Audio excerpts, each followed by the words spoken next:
Eto, naku, bumibida ka pa. Eto si Takbon Chabi, oh.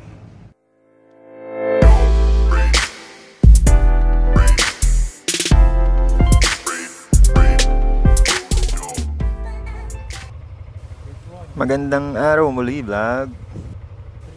Naisipan nga pala muli naming mag-ride at ngayon kompleto kami. Nagpa-check lang kami ng hangin ng gulong tas magpapa-full tank na din. At nandito na kami agad sa monumento after 30 kilometers. Saglit na stopover dito sa monumento along EDSA at konting briefing na din. At bago pa sumikat ang araw, nandito na kami sa Shell Pugon. At syempre, 80% niyan, magmamarelaki kami. Second time na nilang magpunta dito sa Marilaki. At first time nilang sila ang magdadrive ng motor. Pero hindi na bago to sa panganay ko kasi palagi ko siyang kasama pag nag-year end kami. Inagahan talaga namin dahil maraming aakyat ngayon para makaiwas na rin sa sobrang crowded.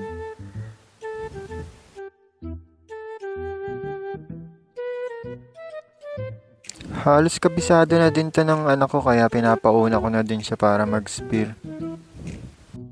Madalas ko naman kasi siyang makasama pagka nag-year end ride kami.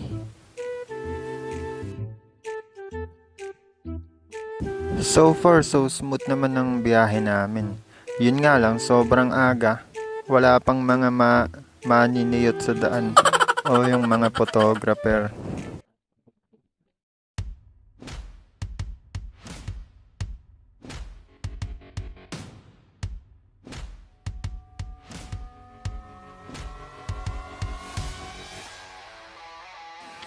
Yung OBR ko nga pala ang taga-video at nag-aalala Insta360 sa pag-video.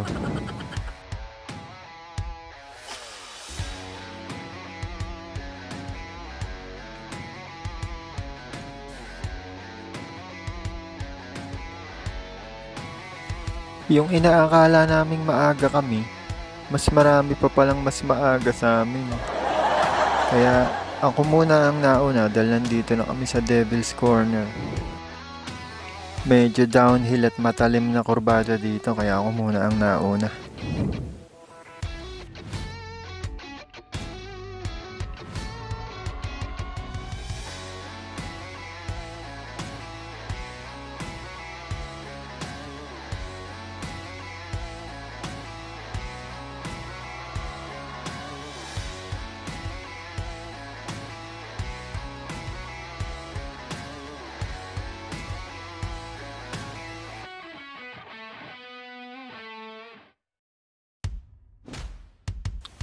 Approaching Manukan na din kami.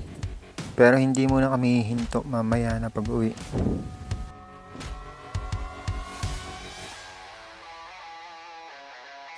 Ito yung tinatawag na Manukan kasi may mga chicken farm sa tapat. Dito maraming na aksidente dahil mga na-overshoot at nag-U-turn.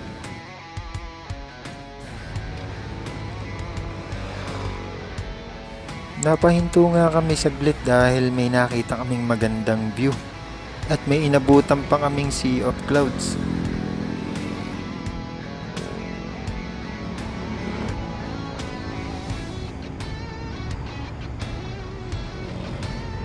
Saan ka? Marilaki. So nandito na nga po kami sa aming pupuntahan at sa Cafe Caterina namin napiling mag-breakfast. Eto, naku, bumibida ka pa. Eto si Takbon Chabi, oh.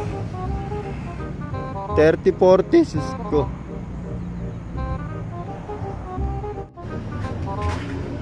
Oh.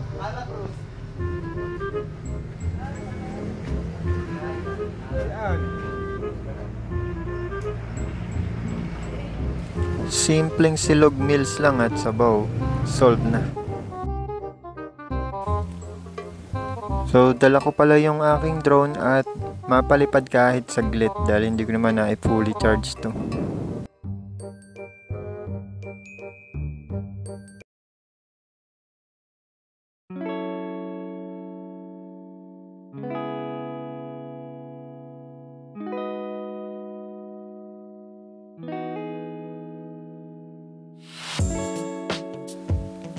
Maraming pagkakataon ko na ding natsyempohan na may sea of clouds dito sa Marilaki. Kaya eto, meron pa rin kahit medyo manipis na.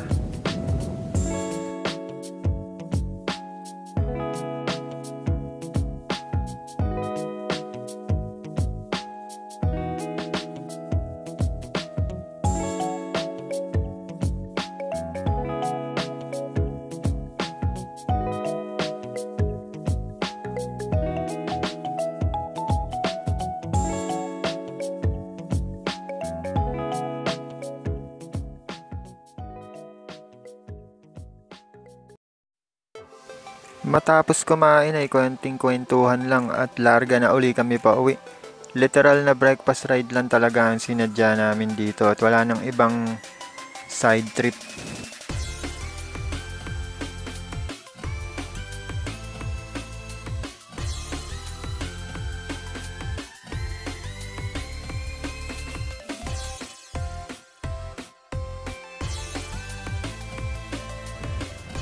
Tamang-tama, pagdaan namin sa Devil's Corner may maniniyot na.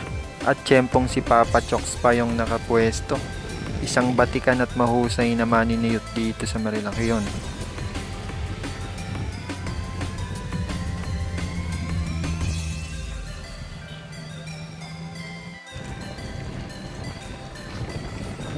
At ganun-ganun lang, nandito na agad kami sa C5.